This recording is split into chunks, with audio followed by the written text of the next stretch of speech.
Zee 24 तास एक पाऊल पुढे। 26/11च्या हल्ल्यातील दोषी अजमल कसाबला मुंबईतील आर्थर रोड जेलमधून पुण्याच्या येरवडा जेलमध्ये हलवण्यात आलंय। सूत्रांनी ही माहिती दिली आहे। त्याचा फाशीचा अर्जही राष्ट्रपतींनी फेटाळल्याची माहिती सूत्रांनी दिली। अतिशय महत्त्वाची अशी ही बातमी आहे, ब्रेकिंग न्यूज आहे। मुंबईवरील 26/11च्या हल्ल्यातील दोषी अजमल कसाबला मुंबईतील आर्थर रोड जेलमधून पुण्याच्या येरवडा जेलमध्ये हलवण्यात आलंय।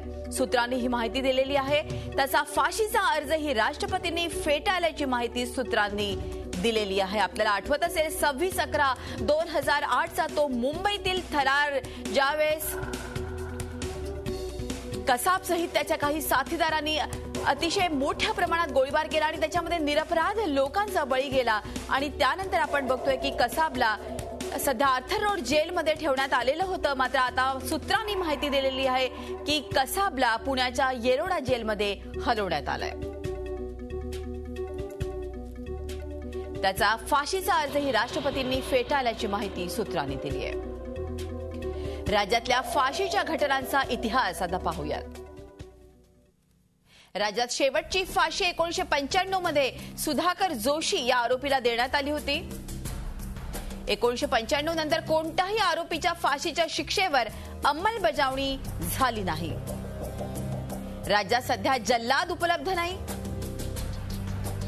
देशाच्या कोणत्याही भागातून तात्पुरत्या स्वरूपात जल्लाद आणता येईल। पोलीस दलातील हवालदार दर्जाच्या व्यक्तीकडून फाशीची अंमलबजावणी। विशेष सरकारी वकील उज्ज्वल निकम आपल्या बरोबर आहे। उज्ज्वल जी, आपण बघतोय की अतिशय महत्त्वाची बातमी आपल्याकडे आलेली आहे की पुण्याच्या येरवडा जेलमध्ये कसाबला हलवण्यात आलं आणि आपल्याला माहिती आहे की 26/11च्या हल्ल्यातील दोषी आहे। काय वाटतं, त्याचा दयेचा अर्जही आता फेटाळण्यात आला आहे। आता काय या संदर्भात आपण काय अधिक माहिती देऊ शकता आम्हाला? आता या कायद्याच्या तरतुदीनुसार एकदा ज्या गुन्हेगाराचा दयेचा अर्ज फेटाळण्यात येतो, ज्याला फाशी शिक्षा निश्चित झाली असते, त्याच्या विरुद्ध ब्लॅक वॉरंट जारी झालेलं असतं आणि ब्लॅक वॉरंटमध्ये नमूद केलेल्या तारखेला त्याला फाशी तुरुंगाधिकारी, वैद्यकीय अधिकारी आणि त्या कैद्याचे जवळचे नातेवाईक जर असतील त्यांना उपस्थित राहण्याची परवानगी दिली जाते आणि त्यांच्या समोर त्याला फाशी दिली जाते।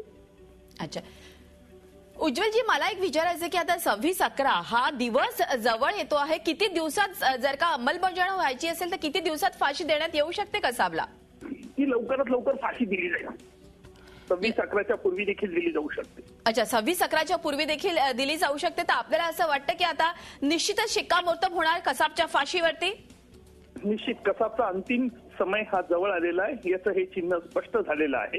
त्याचा दयेचा अर्ज फेटाळण्यात देखील आलेला आहे आणि त्यामुळेच त्याला पुन्हा येथे हलवण्यात आलेलं आहे। कारण महाराष्ट्रात 2च ठिकाणी फाशीची व्यवस्था केली जाते, एक म्हणजे नागपूर सेंट्रल प्रिझन आणि पुणा सेंट्रल प्रिझन।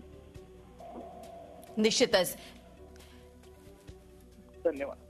तर आता या संदर्भात आपण म्हणता की ज्या तऱ्हेनं उज्ज्वलजी आपण म्हणता की 26/11च्या आत त्याला निश्चित फाशी दिली जाईल।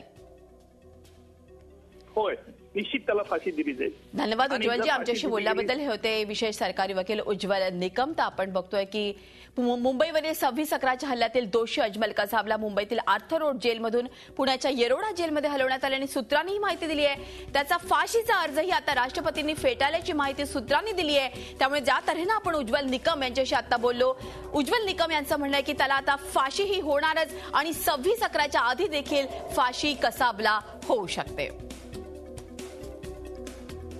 कसाबच्या फाशीची तयारी आपल्याला माहिती की अर्थातच या संदर्भात केली जाईल आणि ज्या तऱ्हेनं उज्ज्वल निकम यांनी म्हटलं की केवळ नागपूर आणि पुणे या जेलमध्येच फाशीची शिक्षा होऊ शकते आणि या संदर्भात निश्चितच लवकरात लवकर फाशीची ही तयारी होईल।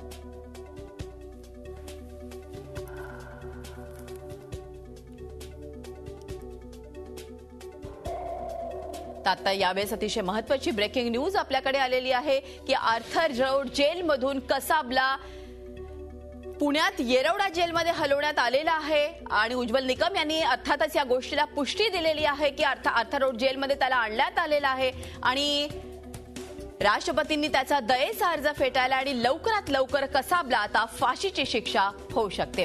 कसाबच्या फाशीची तयारी कशी केली जाईल ते आता पाहूयात।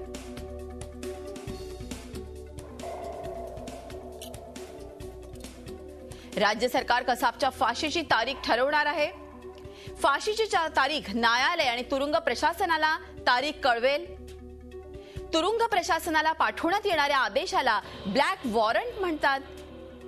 फाशीची तारीख ठरल्यानंतर कसाबचं वजन, उंचीप्रमाणे बाहुली तयार करतात.